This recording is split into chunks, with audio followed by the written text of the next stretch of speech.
task realistically and grow and develop ourselves to it. We got to be honest. Many of us are not there. We don't have the answer. We're not there mentally, physically, and spiritually. But wake up every morning. You follow? This is my objective, to be more mentally, physically, and spiritually stronger, to be a real benefit to changing the condition of my people. That should be what's on one's agenda when they wake up in the morning. The average person's agenda is what? How am I going to make some money? You don't need as much cultivation of self and as much skills and abilities to make money as you do to form a government to change your own people. Huh? You don't need as much to fill out a job application and go to work for the white man and do what you're told. As much power and potential within yourself that you're going to have to bring about in order to change the condition of your people. You're going to have to become a superhuman entity relative to what they perceive. You will really just become your real self. But relative to where they at, they're going to be like, I ain't going to believe niggas can do that. I didn't believe we can do that. We can stop the National Guard. We can stop the Chicago Police Department and the FBI. You mean we can stop all that? Wow. Where these niggas come from? But it's a reality though. But we got to get ourselves to a realistic level of being able to do that. If we are not focusing on that daily and moving ourselves towards that on an individual development level, then liberation and freedom for our people is not real. It's a fantasy. Because anything that you can achieve, there are real steps to attain it. If there are no real steps to attain it, then it's not real. It's a fantasy. So every day, our life should be looking like us taking the real steps to attain it. We said we're not paying that white man rent no more.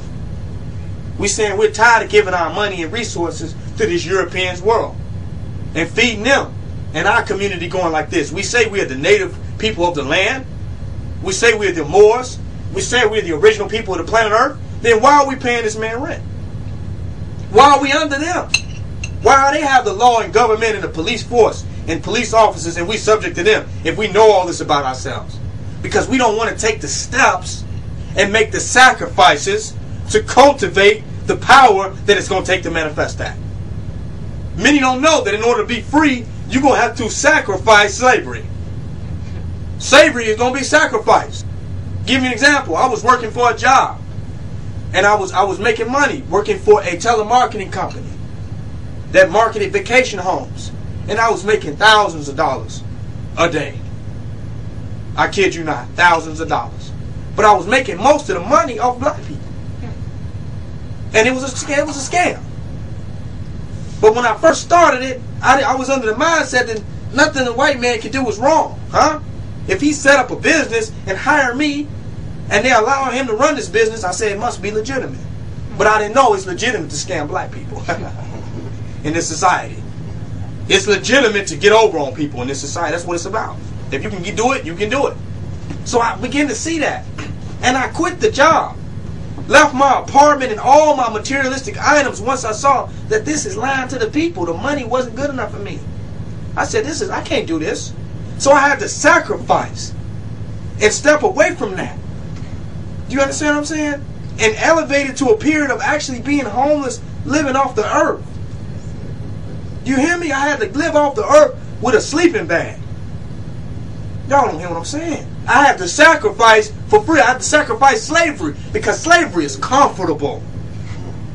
Slavery is easy. A lot of people don't see it that way. Oh, I'm about revolution. I'm about the matrix. But what are you willing to go through?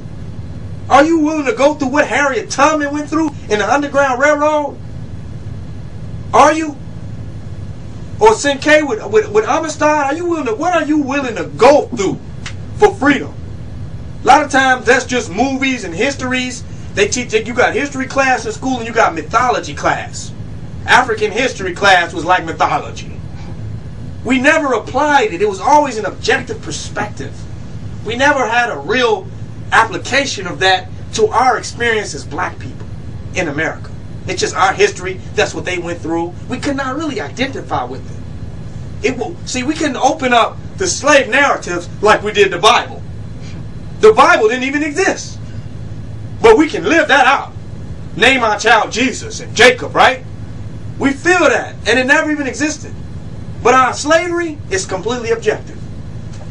But it's everything that the slaves went through in order to get the sense of freedom that they had during that time. You think we're going to have to go through less? This is a fact. We have to go back to where the Native Americans was at to get our freedom here. We have to get back to that essence of liberty to get back to our freedom. We have to sacrifice everything in this European world for a period. For a period. So I had to go through this stage of being homeless and living outside of the system. And that grew and developed. So I said, I'm going to find a way that I can live in this reality without being under this European. Without working for him, having to answer for him. I will never answer for another white man again. How after 400 years of slavery can you answer to a white man about anything today? How can you listen to the goddamn white man about anything? I can't hear nothing a white man got to say today. About nothing. Not for 5 fucking minutes. Do you hear me? I can't hear nothing he can't tell me to do nothing. If it saved my life, I would not listen to the white man. Well, if you go that way, nigger, I'm not, no, hell no. I don't even want to hear it. I'm going to kill you now and I'll take my chances. I'll meet you in hell. Do you understand what I'm saying? Somebody enslaved your ancestors and took benefit of your degradation and your subjection, and you can listen to him comfortably today, and you claim to be some type of revolutionary for freedom? If it doesn't irk you to hear the white man's voice today, you are not ready for this. Some people say you teaching hatred, but you're not going to leave until you hate it. If you like it a little bit, see, it's like an abusive relationship. You ain't going to get out of it until you begin to hate the person. Till you hate the abuse. And if you hate the abuse, you can't separate the abuse from the abuser. Huh? At least temporary. Right? Because the abuser is what? Acting out the abuse. So you can't separate the abuse from the abuse. Now when you step away, you can say, well, that person needs healing. That person needs help. Maybe I can help that. But that's after you got your shit and got out. You're not talking about they need help while they chasing you with a machete. Am I correct? You got to get away from him. We haven't got away from this white man. And we talking about he needs healing. We still in an abusive relationship with him. 70% of us in jail. That's still an abusive relationship. Still police brutality, foreclosures, gentrification, unemployment, racism. We still in an abusive relationship. We talking about he needs healing. Let's get out the relationship first. But many people not going to get out the relationship till they learn how to hate the abuse and hate the abuse. Till they get, goddamn it, I'm tired of this. It's like the Ike and Tina Turner relationship. She didn't get out of that shit till she got tired of Ike. She was so tired of Ike, she didn't even go to his funeral. That's the only thing that's going to get us out. Because if you still like him a little bit, you're going back. You're going back to his devil foods. You're going back to his school system. You're going back to his unemployment institution. You're still going back. You're going back to the link office. You're still going back to him until you hate him. Not just hating him as an individual. He doesn't have that much power. But you even hate what he can do to you. You hate what he can do to your people if you allow him to do that. You despise that with your heart. So you get away from him. And you get away from the things that he can do to you. That's a fact. But it's going to take hatred. Which when I say hatred, I mean complete and total dissatisfaction.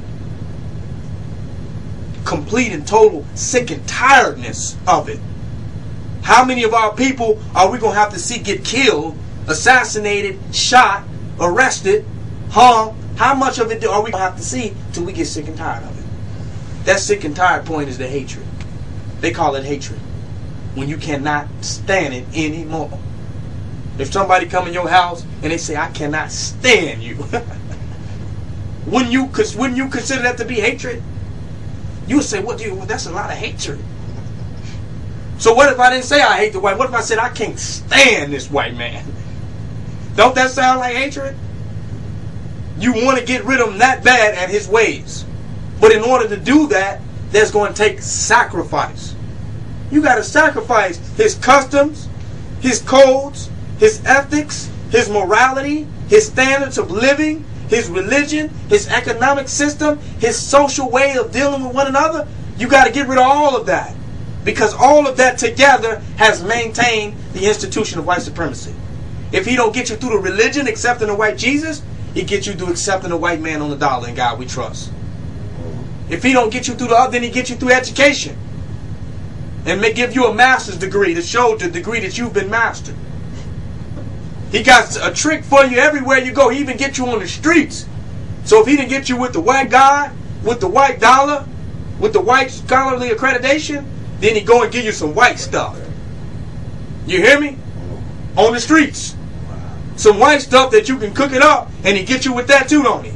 He got a trap for you every direction that you go.